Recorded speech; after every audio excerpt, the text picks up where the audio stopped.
नमस्कार, मी सुनीता. आज मी तुमच्यासाठी एक अंतर्मनाला स्पर्श करणारी प्रेमकथा आणि हेरकथा घेऊन आले आहे. नोटोरियस या चित्रपटाची. हा चित्रपट ऑल्फ्रेड हिचकॉक यांनी दिग्दर्शित केला आहे.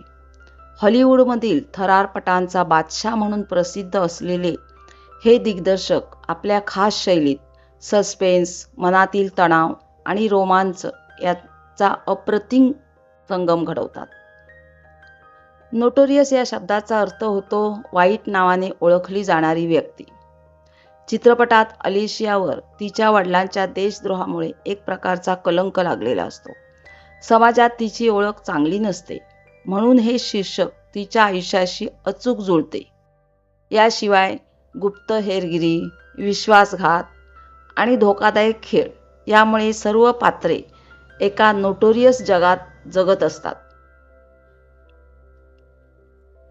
हा चित्रपट अलिशिया हुबरमन या स्त्रीभोवती फिरतो.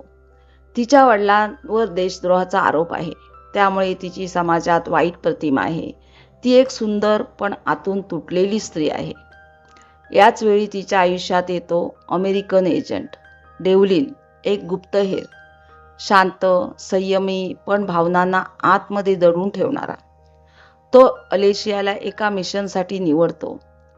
एक अतिशय धोकादायक काम.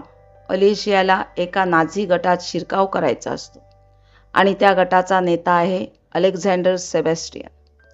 सेबॅस्टियन हा एक सभ्य चेहऱ्यामागे लपलेला धोकादायक माणूस आहे. तिला सेबॅस्टियनशी जवळीक वाढवावी लागते. या मिशन दरम्यान डेव्हलिन आणि अलिशिया यांच्यात प्रेम निर्माण होते, पण कर्तव्य आणि भावनांमध्ये संघर्ष सुरू होतो. डेव्हलिन कर्तव्याला प्राधान्य देत अलिशियाला सेबॅस्टियनशी लग्न करण्यास भाग पाडतो. अलिशिया मनाने तुटलेली असली तरी देशासाठी हा त्याग स्वीकारते. लग्नानंतर ती घरात कैद होते. सतत नजर ठेवली जाते, पण तरीही ती गुप्त माहिती मिळवते आणि कट उघड करते. मात्र सत्य समजतात सेबॅस्टियन आणि त्याची आई तिला हळूहळू विष देऊ लागतात. ती अशक्त होत एकटी पडते आणि डेव्हलिनला हे उशिरा कळतं. जीवन मरणाच्या उंबरठ्यावर असताना डेव्हलिन येतो आणि त्याला पाहताच तिच्या डोळ्यात आशेचा किरण दिसतो. हिचकॉक यांनी या चित्रपटात स्लो बर्निंग सस्पेन्स तयार केला आहे. ॲक्शनपेक्षा इमोशन आणि टेन्शनवर भर दिला आहे. प्रेमकथा आणि गुप्तहेर कथा यांचा सुंदर मेळ घातला आहे. त्यांनी प्रेक्षकांना पात्रांच्या मनात घेऊन जाण्याचा प्रयत्न केला आहे. त्यांची खासियत म्हणजे मोठे ॲक्शन सीन्स न वापरता फक्त वातावरण, कॅमेरा आणि अभिनयाच्या जोरावर प्रेक्षकांना खिळून ठेवले आहे. या चित्रपटात कॅमेरा वर्क अत्यंत प्रभावी आहे. ऑल्फ्रेड हिचकॉक यांनी कॅरी ग्रँटचा स्टार पॉवर हुशारीने वापरला आहे. पहिल्या दृश्यात त्याचा फक्त मागचा भाग दाखवून रहस्य निर्माण केले आहे.